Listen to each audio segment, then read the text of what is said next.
Let's take a look at some of the bitwise operators that are available to us in the C programming language. These are going to work on the bit levels of the values of our variables.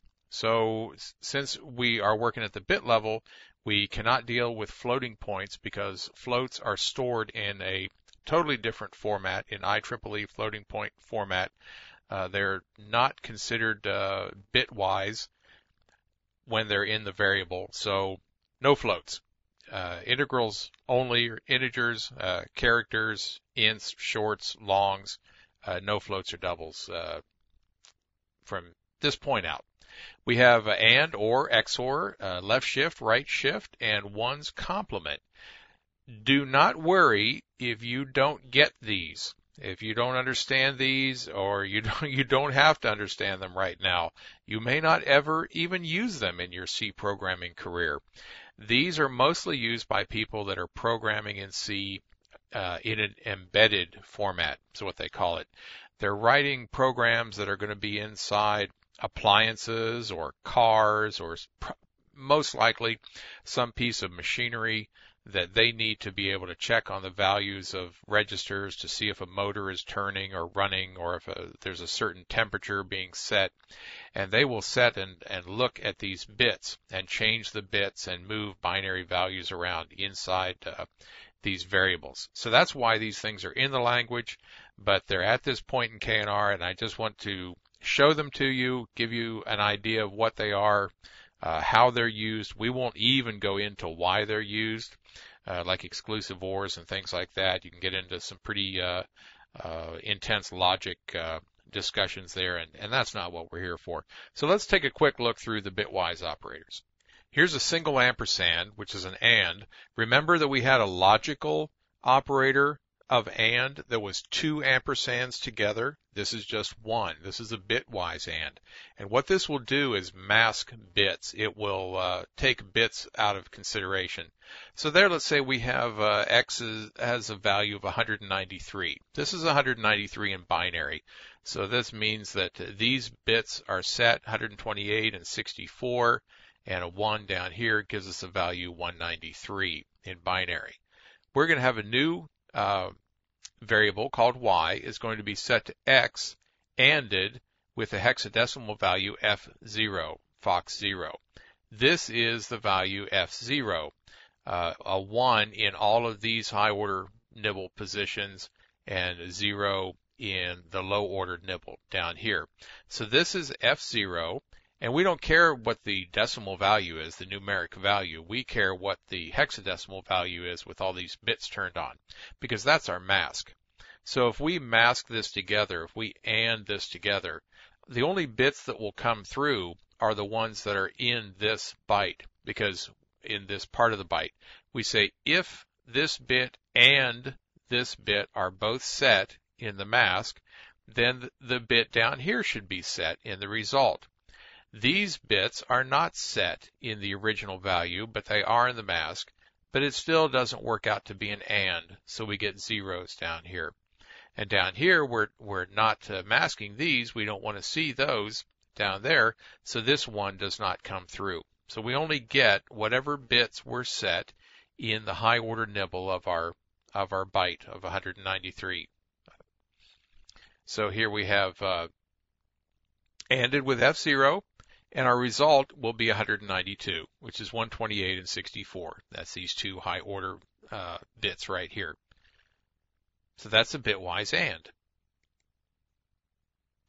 This is called an inclusive OR, and this is used to turn bits on in a value. Again, we start with our 193, 11000001, and we say that Y is equal to X ORed with our F0. There's our F0 again, and our result is 241, because what we say is if this bit or this bit is turned on, then the result should be turned on.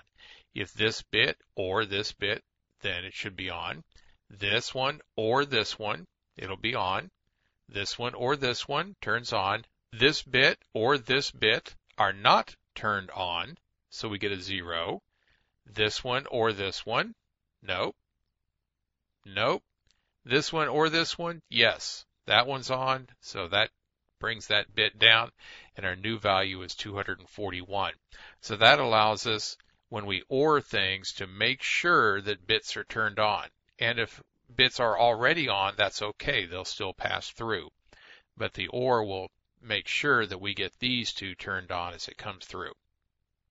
This is the exclusive OR operator from our Bitwise Operators set, and it's the caret, the up arrow there.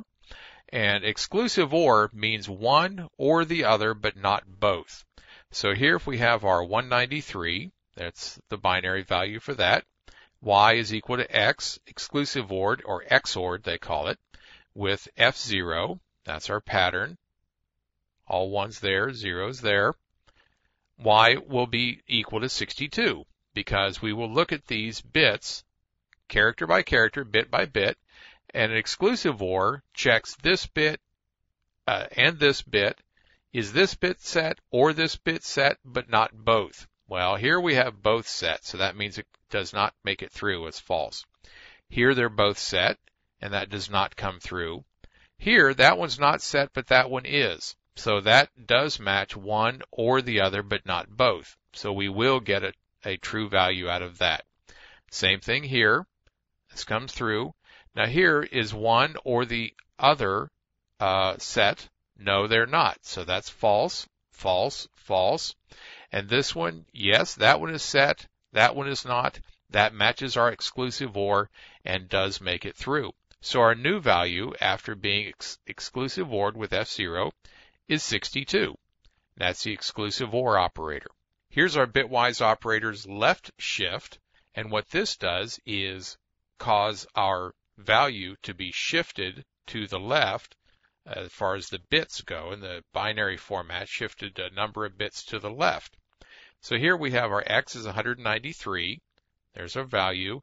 And our new value will be equal to X left shifted by 2 bits. So we're going to take the whole thing and run it to the left 2 bits. So this 1 winds up here because it's shifted over by 2. And the 2 ones that were right here roll off into space. They disappear. These bits are padded in with zeros at the end. New bits coming in either way will be zeros. So our new value is 4. And they use this sometimes to move bits around from a register from one place to another, but you probably won't have a great use for it right away. But that's a bitwise left shift.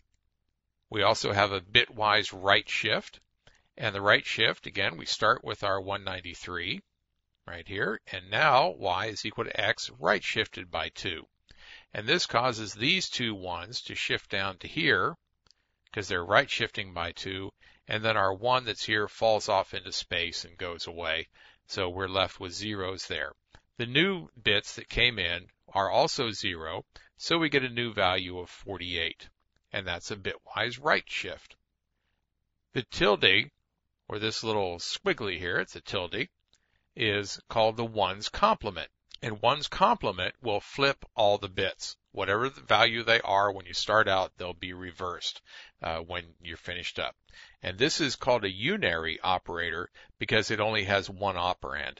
Before we had 2 things. We had one value operated on by another value. Ones complement's a unary operand, so we only have the one operator character here working on a single operand. Y is equal to the ones complement of X. X is 193. There's our bit pattern. And here is Y equal to 62 at the end because the ones complement of X is all bits flipped. 0011 instead of 1100. And here 0001 turns into 1110. And so that is our result. The ones complement of 193 is 62, flipping all the bits. Well, that's all of our bitwise operators that we need to really concern ourselves with. So let's move on to some other types, operators, and expressions.